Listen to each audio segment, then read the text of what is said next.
अगर आप इस चैनल पे नए हो और आपने इस चैनल को अगर अभी सब्सक्राइब नहीं किया है तो प्लीज़ अभी सब्सक्राइब बटन को दबाइए और बेल आइकन को प्रेस कर दीजिए ताकि आपको इस चैनल पर रिलेटेड सारी एजुकेशनल वीडियो जो है वो उसकी जो नोटिफिकेशन है वो मिलती रहे।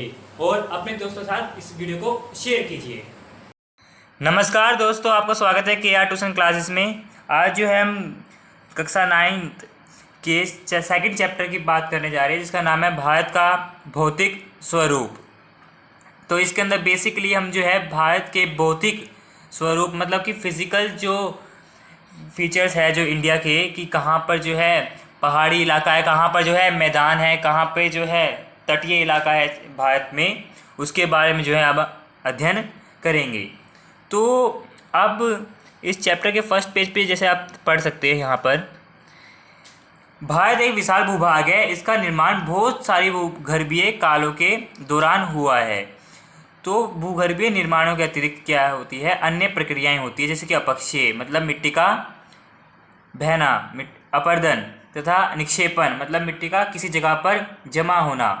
इन सब के द्वारा वर्तमान उच्चावचों का निर्माण हुआ तथा संशोधन भी हुआ। और कुछ प्रमाणों के आधार पर जो भूगर्भ शास्त्री होती है इन्होंने जो है इनकी व्याख्या करने की कोशिश की है। और इसी में जो है एक सर्वमान्य सिद्धांत जो है, जो यूनिवर्सल जो थियोरी है वो है प्लेट विवर्तनिक का सिद्धांत। प्लेट विवर्तनिक का सिद्धांत ये कहता है कि जो पृथ्वी के अंदर जो भूप्रपट्टी है वो फिक्स नहीं है, वो जो है हमेशा गतिशील रहती है, हमेशा जो है मूवमेंट उनमें बनी रहती है। तो प्लेटों की गति के कारण प्लेटों के अंदर और ऊपर की ओर स्थित जो महाद्वीपीय शेल के ऊपर क्या होता है, दबाव उत्पन्न हो जाता है। जैसे कि दो आपस में आप प्लेट्स देख सकते हो, अगर एक प्लेट दूसरी प्लेट के नीचे दब जाती है और दूसरी प्लेट पहली प्लेट के ऊपर आ जाती है, तो इस तरह से अगर कोई प्लेटें आपस में जो है गति करती है तो इन्हें कहते हैं अभिसारी परिसीमा। अभिसारी का मतलब है कि इन दो प्लेटों का आपस में पास में आना, ठीक है। और आप यहाँ देख सकते हो दो प्लेटें हैं, यहाँ पर बीच में जो है थोड़ा सा इनके बीच में गैप हो गया है। तो इस गैप का होने का कारण बेसिकली जो मुख्य रूप से है वो ये है कि ये जो प्लेटें हैं आपस में क्या हो रही है, बहुत दूर जा रही है।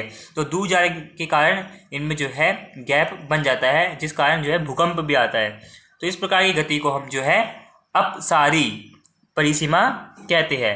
फिर कभी कभी जो है कुछ प्लेटें जो होती हैं वो गति की तीसरी जो विभिन्न प्रकार की जो गति है उसको दिखाती है। जैसे कि दो प्लेटें हैं आपस में ना ही पास आती है ना ही दूर जाती है, बल्कि आपस में वो साइड में जो है रगड़ खा जाती है, मतलब कि वो टकरा जाती है आपस में और एक दूसरे को घसीटती है। तो इस जो इनके अंदर जो आकर्षण बल जो इसके अंदर उत्पन्न होता है, तो इस प्रकार से जो मूवमेंट जो प्रदान होती है प्लेटों के अंदर उसे कहते हैं रूपांतरण परिसीमा, ठीक है। अब आप यहाँ देख सकते हो कि भारत जो ये पूरा वर्ल्ड जो है, पूरे वर्ल्ड में जो मुख्य रूप से जो है कम से कम 7 जो है मुख्य प्लेटें हैं और जो 6 तरह की अन्य जो है छोटी प्लेटें पाई जाती है। तो भारत का आप क्षेत्र देख सकते हो, भारत में जो है इंडो ऑस्ट्रेलियन जो प्लेट है ये एक प्लेट है, और जो दूसरा प्लेट है जहाँ पे हिमालय पर्वत है वो यूरेशियन प्लेट और इंडो ऑस्ट्रेलियन प्लेट के टकराने से बना है, ठीक है फ्रेंड्स। आप पढ़ सकते हो इसको। अब आप यहाँ देख सकते हो कि प्लेटें जो है एक दूसरे के करीब आती है तो उन्हें अभिसारी परिसीमा कहते हैं। अब आप देख सकते हो कि क्या आप जानते हैं विश्व के अधिकतर जो ज्वालामुखी और भूकंप संभावित जो क्षेत्र होते हैं वो प्लेटों के किनारों पर ही स्थित होते हैं। सबसे ज़्यादा जहाँ पे ये आप यहाँ पे गैप देख सकते हो, जहाँ पे ये प्लेटें आपस में मिलती है वहीं पर सबसे ज़्यादा जो है दुनिया में भूकंप आते हैं। अब सबसे प्राचीन समय में जो भूभाग अथवा जो प्रायद्वीपीय जो भाग था उसे गोंडवाना भूमि का नाम दिया गया था। गोंडवाना भूमि जो थी एक विशाल क्षेत्र के अंदर जो है भारत, ऑस्ट्रेलिया, दक्षिण अफ्रीका, दक्षिण अमेरिका और अंटार्कटिका के बीच में शामिल थे। कहने का मतलब है कि सबसे पहले जो है एक ही महाद्वीप था जिसका नाम पेंगिया था। तो जो पेंगिया जो महाद्वीप था उसके टुकड़े होने शुरू हुए, तो उस पूरे विशाल महाद्वीप का जो दक्षिणी हिस्सा था उस दक्षिणी हिस्से को गोंडवाना भूमि कहते थे, ठीक है फ्रेंड्स। अब यहाँ पे आप देख सकते हो जो यहाँ पे जो हमारी इंडियन प्लेट है यहाँ पर इंडियन प्लेट और यूरेशियन प्लेट के बीच में जहाँ पे अब वर्तमान में हिमालय पर्वत है, यहाँ पे पहले टैथिस सागर हुआ करता था। तो टैथिस जो सागर था, इन दोनों प्लेटों के टकराने से क्या हुआ, वहाँ पे जो अवसादी चट्टान थी वलित होकर के क्या हुआ, हिमालय पर्वत का और पश्चिम एशिया के पर्वतीय श्रृंखला के रूप में विकसित हो गए थे, मतलब कि इनका निर्माण हुआ। गोंडवाना भूमि के बारे में बात मैंने अभी आपको बताया है कि गोंडवाना जो भूमि है वो जो पेंगिया जो महाद्वीप था उसका सबसे दक्षिणी भूमि को गोंडवाना कहा जाता था। और जो उत्तरी भूभाग था, प्राचीन समय में जब विशाल महाद्वीप था, जब सारे महाद्वीप जुड़े हुए थे, तो उसके उत्तरी भाग को अंगारा भूमि कहा जाता था। तो टैथिस सागर के हिमालय के रूप में उठने से क्या हुआ, प्रायद्वीपीय पठार और उत्तरी किनारे के बीच जो है धंसने के परिणाम स्वरूप बहुत बड़ी द्रोणी का निर्माण हुआ। और द्रोणी के निर्माण से क्या हुआ कि यहाँ पे जो है बहुत सारी जो है नदियाँ जो है बनने लग गई थी। अब आप यहाँ देख सकते हो अगले पेज पर मुख्य भौगोलिक वितरण। मुख्य भौगोलिक वितरण से तात्पर्य है कि भारत की जो मुख्य जो आकृतियाँ हैं, भौगोलिक आकृतियाँ जो है, फिजिकल जो साइजेस है, वो कई तरह से जो है हम उनको क्लासीफाई कर सकते हैं। जैसे कि हिमालय पर्वत श्रृंखला, मतलब जो है पहाड़ी जो इलाका है उसको हिमालय पर्वत श्रृंखला में हमें जो है लाया जाता है। उत्तरी मैदान जो है वो उत्तर का जो मैदान है उसको कहा जाता है। प्रायद्वीपीय पठार में भारत का दक्षिणी जो भाग है जो 3 महासागरों से घिरा हुआ है वो आता है। भारतीय मरुस्थल, भारत में जो थार मरुस्थल है और जो लद्दाख में लेह मरुस्थल है, वो जो क्षेत्र है वो इसके अंतर्गत आता है। तटीय मैदान जो है, जो भारत के जो समुद्र से जो सीमा जो लगती है, जैसे गुजरात, महाराष्ट्र, गोवा, मुंबई, जो ये शहर है, जो राज्य है, ये हमारे क्या है, तटीय मैदान है। द्वीप समूह की बात करें तो भारत के मुख्य रूप से 2 द्वीप समूह हैं, अंडमान और निकोबार द्वीप। और अगर आप पश्चिम की तरफ देखोगे तो वहाँ पे जो है लक्षद्वीप का जो द्वीप समूह है वो आपको मिल जाएगा। तो सबसे पहले हम हिमालय पर्वत के बारे में डिस्कस करेंगे कि हिमालय पर्वत जो है भारत के उत्तरी जो उत्तर से लेकर उत्तर पूर्वी क्षेत्र में जो है फैला हुआ है। ये दुनिया का सबसे युवा पर्वत इसको माना जाता है। और अगर हिमालय पर्वत की बात करें तो हिमालय पर्वत जो है विश्व की सबसे ऊंची पर्वत श्रेणी है। यहाँ पर जो है दुनिया की सबसे ऊंची चोटी माउंट एवरेस्ट भी है, जो जिसकी ऊंचाई 8,848 से अब जो है कुछ ज़्यादा हो गई है।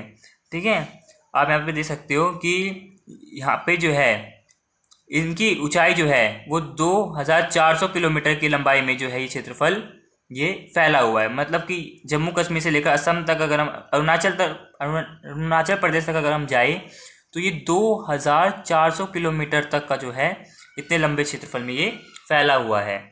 ठीक है, इनकी चौड़ाई जो है कश्मीर में 400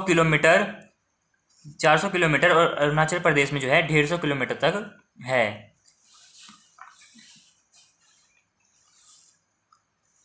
अब आप यहाँ देख सकते हो कि भारत की कुछ मुख्य जो चोटियों के नाम दिए हुए हैं। माउंट एवरेस्ट जो नेपाल में है, कंचनजुंगा जो भारत की सबसे ऊंची चोटी है, और अगर हिमालय की बात करें तो दूसरे नंबर पे जो है ऊंची चोटी है। तो यहाँ पे आप जो है इनके नाम पढ़ सकते हो, ये जो है पेपर में आज पूछ लिए जाते हैं।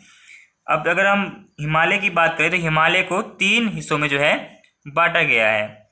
3 हिस्सों में बांटा गया है। तो हम महान हिमालय मतलब कि उत्तरी भाग जो है हिमालय का, उसकी बात करें तो ये वलय प्रकृति से बना हुआ है।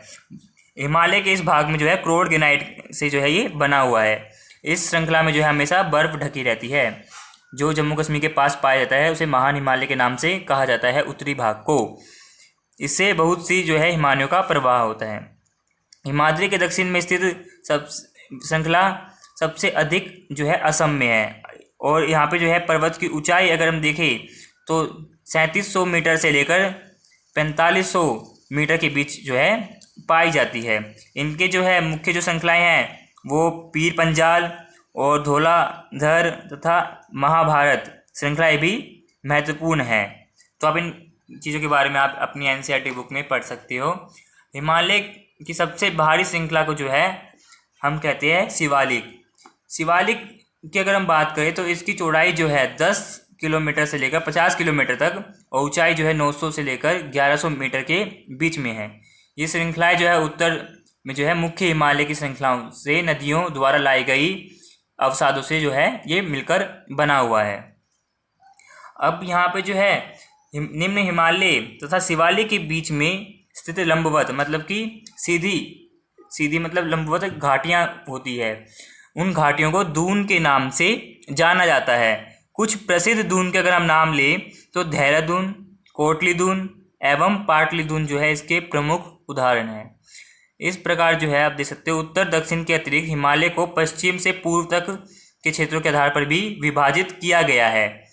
तो अगर हम उदाहरण के लिए देखें तो सतलुज और सिंधु के बीच जो स्थित हिमालय के भाग को पंजाब हिमालय के नाम से भी जाना जाता है, लेकिन पश्चिम से पूर्व तक क्रमशः इसे कश्मीर तथा हिमाचल हिमालय के नाम से भी जाना जाता है। अगर हम यहाँ पर जो है इनकी बात करें, सतलुज और काली नदियों के बीच स्थित हिमालय के भाग को कुमाऊं हिमालय के नाम से भी जाना जाता है। काली तथा तीस्ता नदियाँ नेपाल हिमालय का एवं तीस्ता तथा दिहांग नदियाँ, जो तीस्ता और दिहांग नदियाँ हैं, यह असम हिमालय का सीमांकन करती है। मतलब कि इनकी सीमाओं में जो है नेपाल और असम की सीमाओं में तीस्ता और दिहांग नदियाँ आती है। हिमालय के कुछ क्षेत्रीय नाम का आप जो है और भी पता कर सकते हो, गूगल पर सर्च कर सकते हो। और जो अगर आपको पहाड़ी जो है कोई मित्र है जो पहाड़ों पे रहता हो तो आप जो है उनसे भी उनके क्षेत्रीय नाम का पता कर सकते हो। तो कई कई जगह पर जो है इनका जो है नाम इनके क्षेत्र के अकॉर्डिंग अलग अलग है। ब्रह्मपुत्र हिमालय की सबसे पूर्वी सीमा बनाती है। दिहांग महाखंड जो है इसके बाद जो है हिमालय पर दक्षिण की और एक तीखा मोड़ बनाते हुए भारत की पूर्वी सीमा, मतलब कि जहाँ पे अरुणाचल प्रदेश, असम वगैरह जो ये राज्य है हमारे, इनके साथ जो है फैला हुआ है। इन्हें पूर्वांचल या पूर्वी पहाड़ियों तथा पर्वत श्रृंखलाओं के नाम से भी जाना जाता है। ये पहाड़ियाँ उत्तर पूर्वी राज्यों से होकर गुजरती है और मजबूत बलुआ पत्थरों जो कि अवसादी शैल होती है उनसे मिलकर बनी हुई है। ये घने जंगलों से ढकी रहती है और अधिकतर जो है समांतर श्रृंखलाएं एवं घाटियों में फैली हुई है। पूर्वांचल जो पूर्वी इलाका जो है वहाँ पटकाई, नागा, मिजो और मणिपुर जो पहाड़ियाँ हैं इनमें ये शामिल है। तो आप ये देख सकते हो इसको, इसका जो है आप एक बार अच्छे से रीडिंग कर सकते हो।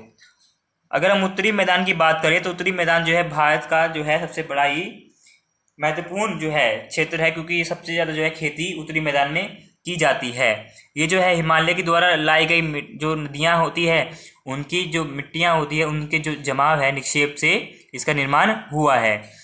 इसका विस्तार 7 लाख वर्ग किलोमीटर के क्षेत्र पर है और ये मैदान जो है लगभग 2400 किलोमीटर लंबा और 240 से 320 किलोमीटर तक जो है चौड़ा है।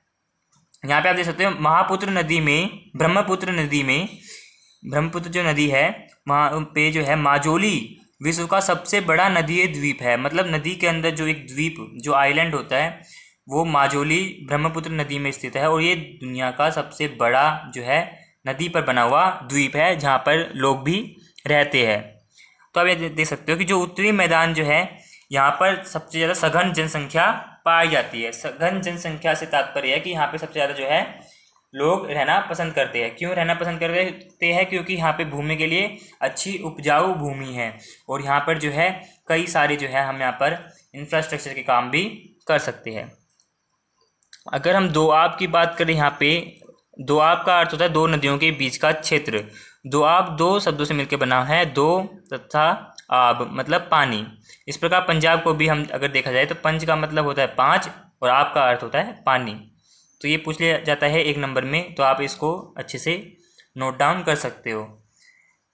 अब आप यहाँ देख सकते हो कि नीचे अगर हम यहाँ पे बात करें, गंगा के मैदान का विस्तार घग्गर और तीस्ता नदियों के बीच है। यह जो है उत्तरी भारत के राज्यों हरियाणा, दिल्ली, उत्तर प्रदेश, बिहार, झारखंड के कुछ भागों तथा पश्चिम बंगाल में फैला हुआ है। आप इनमें जो है बस आपको नदियों के नाम याद करने हैं कि नदी जो है कौन कौन से क्षेत्र से जाकर के बहती है।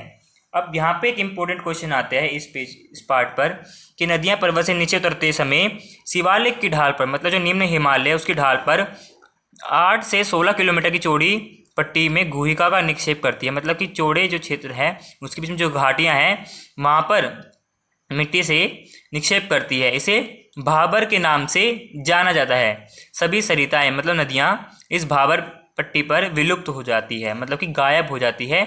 इस पट्टी के दक्षिण में ये सरिताएं एवं नदियाँ पुनः निकल जाती है। मतलब गायब होने के बाद जो है जमीन के नीचे तक ये जो नदियाँ बहती है और फिर एकदम से जो है दक्षिणी जो क्षेत्र है इसका वहाँ से दोबारा जो है बाहर नदियाँ आ जाती है। नम और दलदली क्षेत्र का निर्माण करती है जिसे तराई कहते हैं। यह आप याद रखना कि जो दलदली क्षेत्र होता है इसको तराई कहते हैं।